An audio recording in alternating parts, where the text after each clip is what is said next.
Hi there. So we're gonna take a brief walkthrough of our touchscreen solution for radio playout. And just to explain the layout fairly briefly, first of all, we have the channel buttons on each side, 6 of them, and we also got 6 channel buttons in the bottom. And those 6 channels at the lower end can also be flipped, so we have even 6 more, like this. And then we have a playout part in the middle with the rundown, and on the top we have the 3 players, and those 3 players are steady in this view. They will not be hidden by any other windows or items. And then on the very top is a menu bar, and this is quite important because this is what we use to change between the different modes in the system. So obviously we are now in playout mode, where we have access to the playout system with a jingle bank and also the most used functions straight up. And we can then move over to mixer functions, which then brings us the typical master view in the DHD console.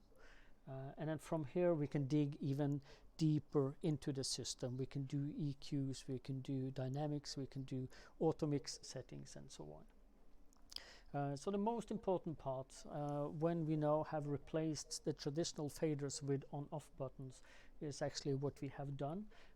To start an element, we just press the on button, and from there we can touch it once more to dim it, and then we touch it once more to raise it back, and if we press and hold, it will then fade out to stop. I will illustrate this by bringing the fader for this player. So we do have faders, so I'm now going to start it.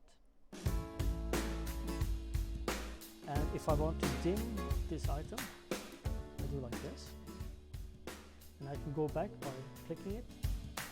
Maybe I love you, maybe I don't, maybe I'm crazy. And press and hold will actually fade out the running element. So this is this fader is actually available for all channels in the system, regardless of what function. One thing you will see is that the players and the player channels are in red in color, and they have only a PFL and on button. And usually there's not that much use of a PFL button in a player, because we also have PFL functions up here. But there is one important thing in this screen, and that is regardless if you are left or right-handed, you have easy and quick access to the most used functions. So in one situation you might want to reach the PFL button on your left side, in another situation you might want to reach out for the right side. And that is pretty much common for the whole philosophy here, that it's quite it's not dependent if you're left-handed or right-handed. You have access to most functions from both sides of the screen, and in that respect only the most important elements are brought forward in the top layer. All we see here is just examples. We could easily rearrange all these elements according to either user-specific needs or function-specific needs. That's no problem. So let's dig a little bit deeper into the mixing functions, and then we will enter the mixer view like this. And you can see, as I've already selected one channel, I will immediately have access to my channel settings. So back from the channel view to the master view, and then back again to the channel label. Quite traditionally layout with gain settings and phase reverse, monos functions. Then we have group settings, and of course dynamics, EQ, and inserts and minus mixes. So then again, on the top level where we have our menu line, we could quite quickly reach out to, for instance, EQ for that particular channel, which now have access to here, or even dynamics if we want.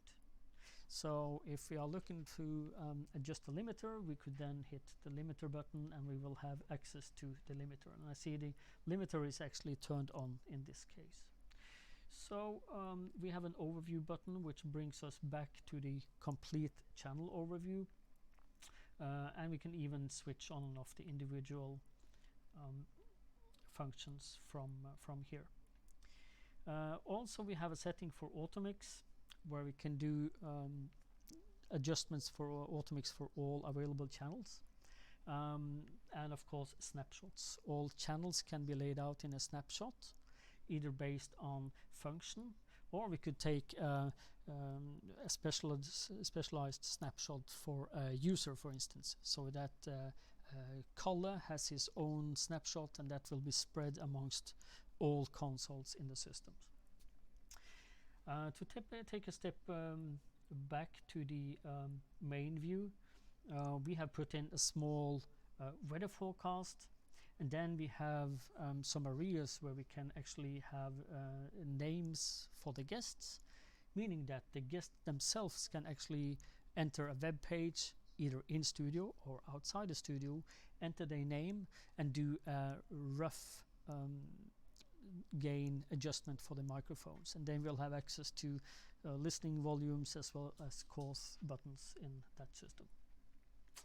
So of course the more technical stuff by doing the monitor routing, the headphone routing, and if you would like to have a more bird's eye overview, we also have a fader view where we can literally see all faders, or at least the first 12 faders in this system. We have added a listening matrix where we actually pull out a lot of information from web streams. We don't see any names at the moment, but we could see program 1, program 2, program 3, just to easily and quickly listen to the sources. Apart from that, we have also made it quite simple to route or to gang several sources together. One idea would be that if you're the host, like me, I'm the ego, and then I have a co-host, which might be on this button, but I would like the co-host to be ganged together or coupled together with other microphones as well.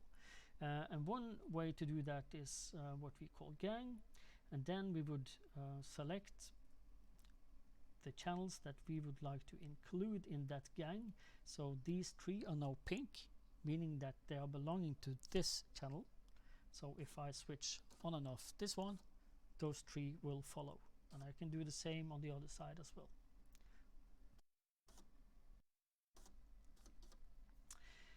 So that's one quick way to gang several sources combined on one on-off button.